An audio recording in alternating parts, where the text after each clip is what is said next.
जीवन बगिया ऐसी उलझी, फूल होगे कम कांटे ज्यादा, सिमटा जीवन डूबी सांसें, आना है तो अब भी आजा। यदि आपने अभी तक अंतिम अध्याय नहीं देखा है, जो अध्याय बदलाहट के बारे में है, जो व्यक्ति सीमाओं में बंध जाता है, जो समझने लगता है कि अब मैं तो सब कुछ ही जानता हूँ, ऐसा अनुभव हो जाता है कभी कभी हमें, तो हम उससे बंध जाते हैं और उस अध्याय को देखें। इसके बाद ही इस अध्याय में प्रवेश करें। वह शुद्धता घोषणा है एवं शुद्धतम घोषणा है। अब हमारे अतीत का, हमारी स्मृति का कोई संस्कार काम नहीं कर रहा है। वह शब्द बिल्कुल ही निर्लिप्त और निरपेक्ष है। सत्य, ज्ञान, अनंत और आनंद, जिनकी सुबह हमने बात की, अगले अध्याय में बात की थी, जिसके लक्षण हैं, इन्हें भी ऋषि लक्षण कहता है। लक्षण का अर्थ होता है जिनसे वह पहचाना जाता है। इसका अर्थ हुआ कि इस भांति हम उसे पहचानते हैं। ये दो बातें हैं। ऋषि अगर ऐसा कहे सत्य, ज्ञान, अनंत और आनंद है, वह तो फिर उसकी भी सीमा बन जाएगी। आगे कहे कि परमात्मा अनंत है, तो अनंत होना भी उसको शांत कर देता है। इसे थोड़ा ख्याल में ले लेना जरूरी है। यह बारीक दर्शन की बातों में एक है। बारीक और बहुत सूक्ष्म और नाजुक। जब कोई व्यक्ति कहता है कि ईश्वर की कोई परिभाषा नहीं हो सकती, तो उसने परिभाषा कर दी, उल्टा दिखाई पड़ता है।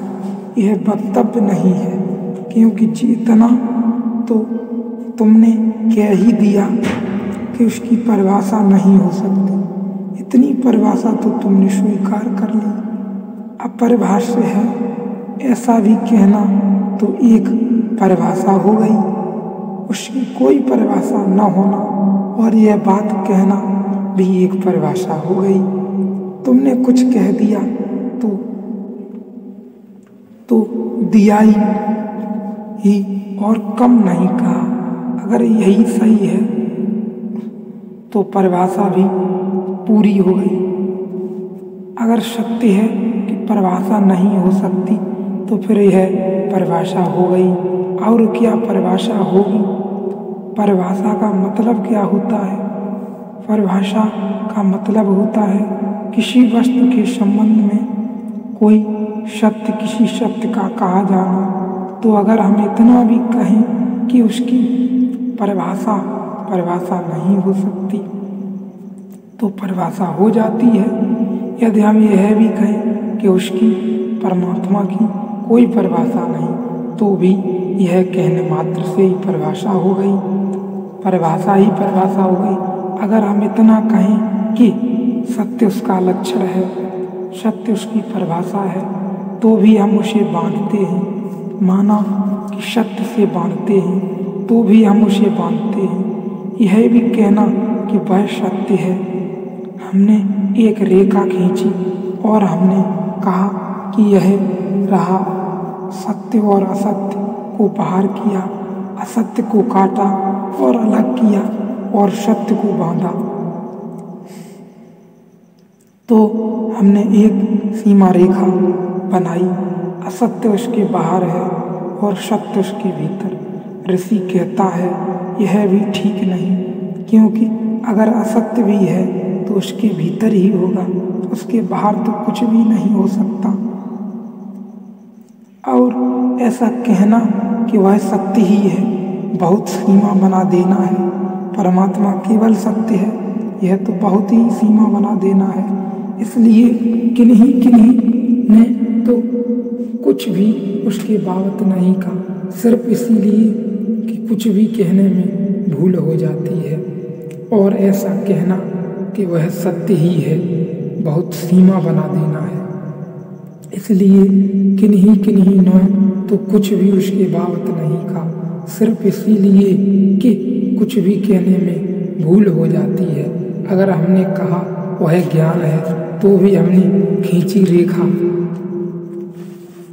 अगर हमने कहा वह अनंत है, माना कि अनंत शब्द का अर्थ होता है कि उसकी कोई सीमा नहीं। लेकिन अगर हमको पता लग गया कि वह अनंत है तो सीमा हो गई। एक आदमी कहता है कि सागर में कोई भी था नहीं है, अथाह है सागर। इसका क्या मतलब हुआ? या तो वह आदमी था तक हो आया, इसने पूरा सागर छान डाला और पाया कि था नहीं है, जो कि असंभव बात है। क्योंकि अगर था नहीं है तो इसने पता कैसे लगाया कि था नहीं है? अवश्य ये बीच में ही लौटा होगा। क्या यह था तक पहुंच गया है जहाँ तक सागर फैला था, वहाँ तक हो आया?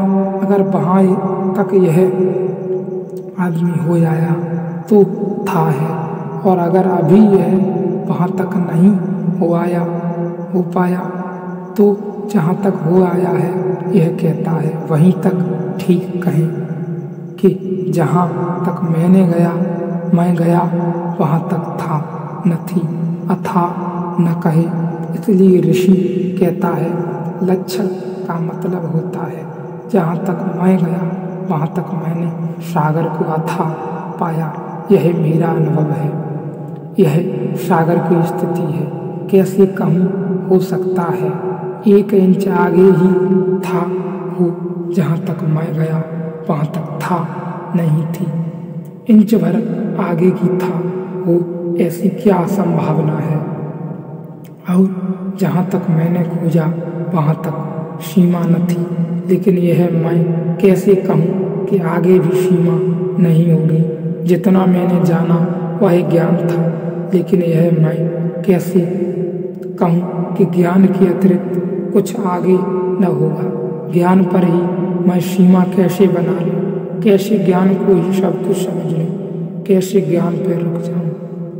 आगे न होगा। इसलिए लक्षण का अर्थ हुआ कि ऐसा हम उसे पहचानते हैं, हम पहचानते हैं। हमने जहाँ तक जाना ऐसा जाना कि वह सत्य है, कि वह ज्ञान है, कि वह अनंत है, कि वह आनंद है। ऐसा हमने जाना।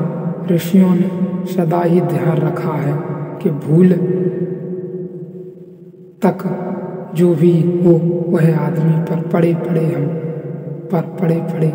ऋषि ने सदा ही इस बात को बोधपूर्ण स्वीकार किया है कि भूल चूक मुझसे हो सकती है, लेकिन मेरी भूल चूक को उसके ऊपर आरोपित करने का कोई प्रयोजन नहीं है। हमें सबका मन बड़ा उल्टा होता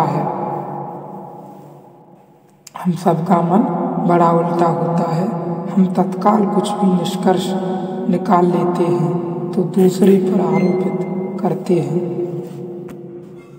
तत्काल हमें ख्याल ही नहीं रहता कि हम एक थोड़ी सी परत सदा कायम रखे हैं। एक आदमी हमें सुंदर मालूम पड़ता है तो हम कहते हैं वह सुंदर है। कहना हमें इतना चाहिए कि मुझे वह सुंदर मालूम पड़ा है, इतना पर्याप्त है। और एक आदमी कुरूप लगता है तो हमें यह नहीं कहना चाहिए कि वह आदमी कुरूप है, इतना ही काफ़ी है कि मुझे कुरूप प्रतीत होता है, यह मेरी प्रतीति है। और किसी को वह सुंदर हो सकता है और मुझे कोई आदमी संत मालूम पड़ता है, इतना ही कहना चाहिए कि मुझे संत मालूम पड़ता है और किसी को वह बिल्कुल ही संत न लगता हो। इससे कोई प्रयोजन नहीं है। परमात्मा को पहचानने में भूल की ये प्रक्रिया हैं